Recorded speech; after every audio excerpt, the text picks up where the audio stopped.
Yo, salut tout le monde, j'espère que vous allez bien. Nouvelle vidéo, nouvelle histoire. L'histoire que je vais vous raconter aujourd'hui, c'est une histoire sombre et très glauque qui a émaillé la réputation de la France-Afrique sur le continent. En même temps, la France-Afrique sur le continent, elle a une réputation qu'on connaît tous. Mais c'est l'histoire surtout de Félix Moumié, un homme politique et activiste camerounais qui prônait l'indépendance de son pays. Il a été lâchement assassiné. Félix Moumié est né en 1925 à Fouban, au Cameroun, et il est né dans une famille très modeste. Par contre, c'était un enfant très brillant. À tel enseigne qu'à seulement 16 ans, il est reçu un concours d'entrée dans une école supérieure à Brazzaville. Donc il va là-bas pour étudier la médecine, et quelques temps après, il débarque également à Dakar pour continuer ses études en médecine. Et c'est à Dakar qu'il va vraiment rencontrer ses premiers idéaux, ses premières idées indépendantistes anticolonial. Mais quoi qu'il en soit, il n'a pas oublié ce pourquoi il était à Dakar. Donc en 1947, il décroche son diplôme de médecine et à seulement 22 ans, j'ai dit bien 22 ans, le mec est médecin. Il débarque donc au Cameroun, il officie dans la région du Kribi et c'est là-bas qu'il va faire une rencontre qui va littéralement changer sa vie. En effet, Ruben Nyobé, un leader de l'UPC, l'Union des populations du Cameroun, qui était un parti qui prônait l'indépendance du Cameroun, ce leader-là ira là-bas en déplacement pour voir un peu ce qui se passe dans la région et il va rencontrer Félix Moumié qui déjà avait des fortes idées pour l'indépendance de son pays. Donc ils vont avoir une longue discussion, il y aura des atomes crochus et ce sera le départ de sa carrière politique. La même année, il va également rencontrer Marthe qui deviendra son épouse. Et il faut dire que Marthe n'était pas seulement une épouse, c'était une femme qui était son assistante, qui était également sa secrétaire dans sa carrière politique, parce qu'elle était cultivée, elle était au parfum de ce qui se passait politiquement, elle était vraiment un vrai soutien et une vraie valeur ajoutée. Donc la carrière politique de Félix Moumié débute comme ça, il commence à mener des actions, et très clairement, ça ne plaît pas à l'administration coloniale. Donc les Français arrivent avec leurs idées, avec leur façon de faire, et très clairement l'UPC ne marche pas avec ça. L'administration coloniale voit que Félix Moumié devient gênant, donc ils vont commencer pour le déstabiliser, à l'affecter dans les zones les plus reculées, histoire de le décourager, mais rien n'y fait. Et la situation va se détériorer lorsque le siège du parti sera attaqué, il y aura même des morts, et les leaders du parti vont se disperser à travers le monde entier en exil. Félix Moumié et son épouse Marthe débarquent donc en Guinée-Conakry où ils vont élire domicile pour leur exil. Mais Félix Moumié, depuis son point d'exil, veut redorer le blason du parti parce que le parti a été dissous, donc internationalement parlant, le parti n'est pas reconnu. Donc il veut vraiment mener des actions qui vont changer la donne. En 1960, à l'aube de l'indépendance, il dit clairement que l'indépendance du Cameroun qui est annoncée est une indépendance de façade, que le président Amadou Ahidjo n'est qu'un pion de la France, enfin selon lui. Donc il n'est vraiment pas enclin avec ce qui se passe au Cameroun à cette époque.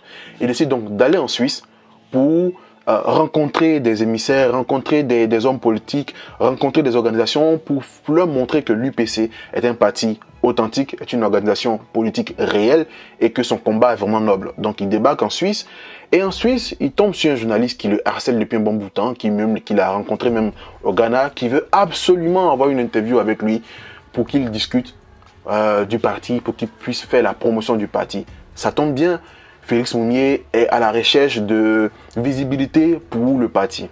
Donc ils vont programmer un rendez-vous dans un restaurant chic de la ville. Mais il faut également rappeler que les actions de Félix Moumié ont attiré la foudre des services secrets français. Et quand les services secrets français commencent à vous surveiller, croyez-moi, c'est jamais un bon signe. Donc, les services secrets français savaient que Félix Moumié allait débarquer en Suisse. Ils savaient également qu'après la Suisse, il allait aller au Caire. Et ce détail a une importance très grande dans l'histoire. Donc, le fameux journaliste insiste. Et Félix Moumié dit, bon, ok, on se rencontrera tel jour, à telle date, à telle heure, dans un restaurant chic de la ville. Rendez-vous est pris. Donc, comme convenu, Félix Moumié arrive au restaurant avec un acolyte du parti et le journaliste qui était là, un journaliste français. Et donc, il s'asseye, Félix Moumié commande un cocktail et dès qu'il commande son cocktail, même pas 5 minutes plus tard, il reçoit un appel. À l'époque, il n'y avait pas de téléphone portable, donc il va récupérer l'appel. Problème, personne au bout de fil. Au même moment, le fameux journaliste est en train de distraire le compère de Félix Moumié et il profite pour mettre une dosette d'un poison dans le cocktail de Félix Moumié. Quand Félix Moumié revient, je pense qu'il était méfiant, donc il n'a pas bu le cocktail. Au fil de la soirée, ils ont commandé des bouteilles de vin, l'atmosphère devient un peu plus confiante. Et pendant qu'ils discutaient tous, le fameux journaliste a encore distrait les deux compères en leur montrant des articles de presse qu'il a écrits, soi-disant, des revues. et il a profité pour mettre une autre dosette dans le verre de vin parce qu'il croyait que Félix Mounier n'allait pas boire le fameux cocktail. Donc au final, Félix Mounier boit le verre de vin, il ingurgite une dose du poison et je pense que l'atmosphère était beaucoup plus confiante et sereine après. Il a ingurgité également le verre de cocktail, donc ça fait 2 doses de poison. C'est un détail qui est très très important pour la suite de la vidéo. Donc à 23 h, ils se séparent tous, chacun va de son côté.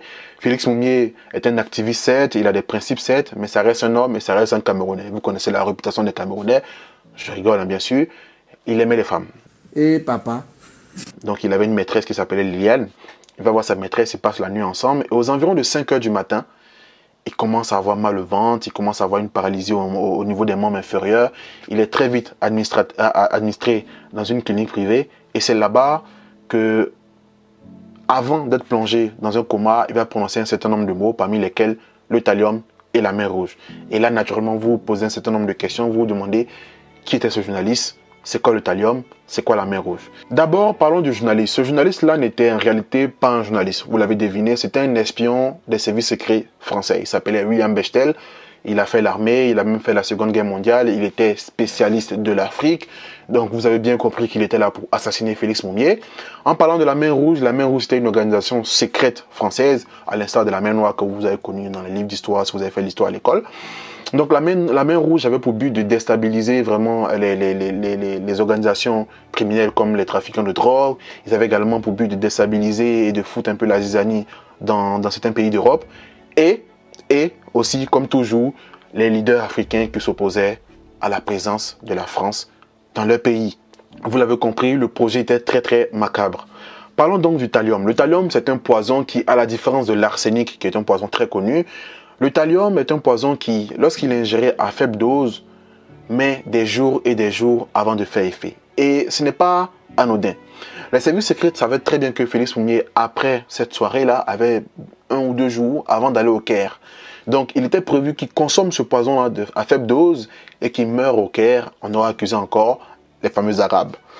Mais là, le fameux espion, pris de peur que le plan ne marche pas, a mis une seconde dose et Félix Mounier a consommé 2 doses. Ce qui a fait qu'il est mort dans la foulée en octobre-novembre 1960. Donc lorsqu'il est mort, sa femme qui est en Guinée-Conakry apprend l'assassinat de son époux.